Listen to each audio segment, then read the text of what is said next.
Bismillahirrahmanirrahim. Assalamualaikum warahmatullahi wabarakatuh. Pada pertemuan 9 ini, saya akan membahas sebuah materi terkait dengan pengantar kutipan, catatan kaki, dan daftar pustaka.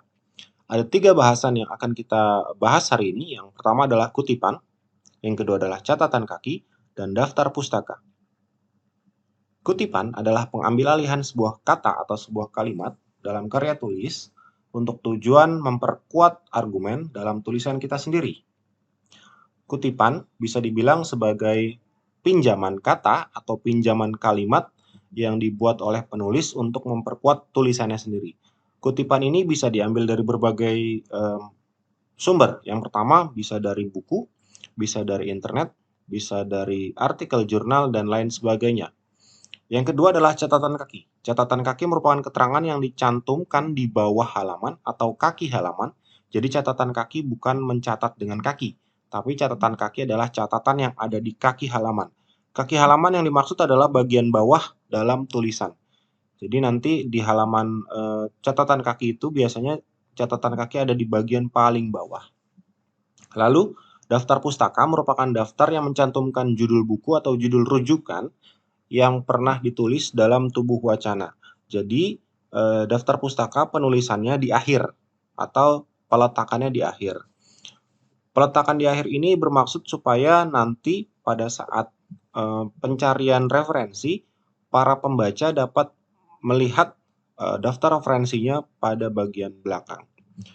Bagaimana contoh-contohnya? Yang pertama di sini saya melihat ada kutipan di sini. Nah, kutipan itu ada yang menyebut kutipan panjang dan kutipan pendek. Kutipan panjang dan kutipan pendek itu sempat ada atau sempat beredar, tapi karena panjang dan pendek dalam sebuah kutipan itu merupakan sebuah subjektivitas, ada banyak orang yang menyatakan ini panjang, ini pendek, sehingga subjektivitas itu atau kutipan panjang dan kutipan pendek itu tidak bertahan lama atau dianggap tidak memiliki ketetapan yang baku, sehingga diganti dari awalnya kutipan panjang dan kutipan pendek menjadi kutipan lebih dari 4 baris dan kutipan kurang dari 4 baris. Tapi itu juga ternyata menimbulkan persepsi yang ganda. Kenapa? Karena 4 baris di sini, misalkan 4 baris yang ada di sini akan berbeda dengan 4 baris yang ada di sini, atau 4 baris yang ada di bagian awal akan berbeda dengan 4 baris yang ada di sini dan 4 baris yang ada di sini. Sehingga kutipan kurang dan lebih dari 4 baris itu juga merupakan sebuah subjektivitas. Oleh karenanya, kali ini kutipan dibuat menjadi lebih objektif dengan menghitung kata-katanya. Apa saja menghitung kata-kata yang dimaksud? Nah, di sini ada kutipan kurang dari 40 kata, jadi jelas bahwa kutipan itu ada yang 40 kata lebih, ada yang kurang dari 40 kata. Nah, apa saja perbedaannya? Perbedaannya jelas. Jika kutipan kurang dari 40 kata, maka kutipan tersebut harus dimasukkan ke dalam sebuah tubuh wacana. Nah, di sini kutipan kurang dari 40 kata, kutipan tersebut diintegrasikan dalam sebuah teks, lalu jarak barisnya mengikuti. Jadi sesuai dengan tubuh wacana, lalu kutipan tersebut diapit dengan tanda baca kutip, lalu disebutkan sumber kutipan. Nah, lalu kutipan yang lebih dari 40 kata itu dipisahkan. Jadi tidak disatukan dengan wacana sehingga dia dipisahkan. Dipisahkannya seperti apa? Berarti dia harus di-enter atau dipisahkan lalu dibuat menjorok ke dalam, lalu tidak dengan tanda baca kutip dan membuat kutipannya itu dengan spasi yang lebih rapat dibandingkan spasi pada wacana sebelumnya. Nah, ini adalah contohnya kutipan kurang dari 40 kata. Jadi di sini jelas bahwa di sini ada sumber kutipan.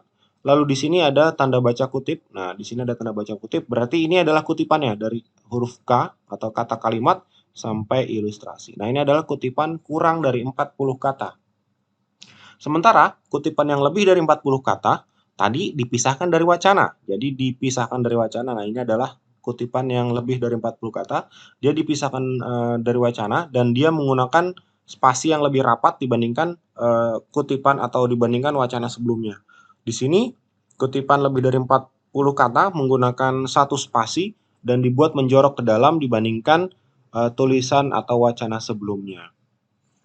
Tak lupa pada kutipan lebih dari 40 kata juga menyematkan sumber yang jelas sama seperti sumber yang ada pada kutipan sebelumnya, sumber yang jelas juga supaya nanti mudah untuk menelusurinya, seperti itu. Nah, ini adalah catatan kaki. Yang dimaksud dengan catatan kaki tadi, catatan yang berada di kaki halaman. Nah, di sini adalah catatan kaki.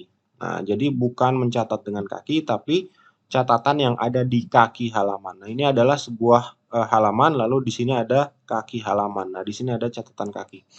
Apa saja yang harus kita ketahui dalam catatan kaki? Yang pertama, di sini ada bisa menulis sumber.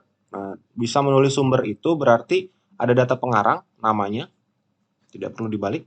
Lalu ada bukunya, lalu ada kota terbitnya, lalu ada penerbitnya, lalu ada halamannya, halaman berapa. Ada juga misalkan dari yang berbeda misalkan.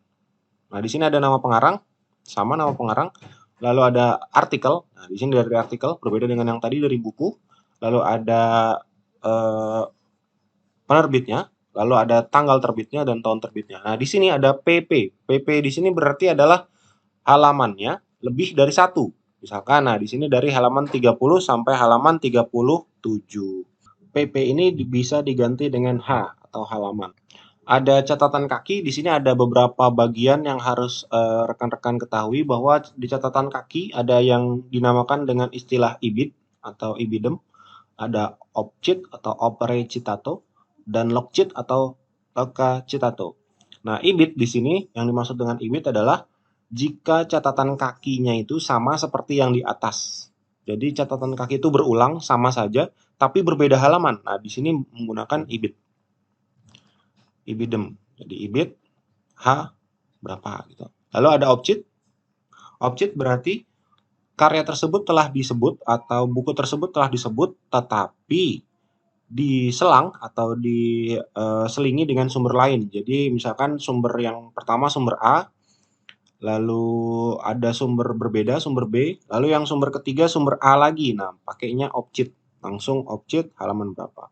Nah, LOGCIT berarti tempatnya telah disebutkan atau sumbernya telah disebutkan, telah diselingi sumber lain, halaman yang berbeda dengan halaman yang awal, lalu menyebutkan nama keluarga dan nama tempat. Di sini ada daftar pustaka. Daftar pustaka, contohnya adalah seperti ini. Jadi daftar pustaka adalah daftar yang memuat artikel atau buku atau apa saja yang merujuk atau yang dirujuk oleh penulis. Jadi semua hal yang dirujuk oleh penulis harus ditulis dalam daftar pustaka. Daftar pustaka seperti yang kita ketahui memuat banyak informasi. Yang pertama biasanya memuat bagian-bagian penting seperti judul, nama, tahun, penerbit, dan kota terbit. Apa saja yang bisa kita telusuri dari daftar pustaka? Informasi yang terkait dengan sumber kutipan atau sumber hal yang kita tulis. Jadi daftar pustaka merupakan ujung dari apa yang kita tulis, baik menggunakan kutipan ataupun catatan kaki. Jadi mau pakai kutipan atau catatan kaki, daftar pustaka wajib dicantumkan.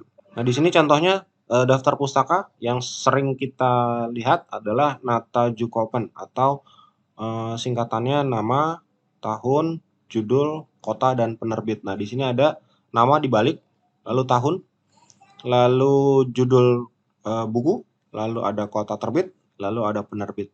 Nah, di sini juga sesuai dengan gaya selingkung ya.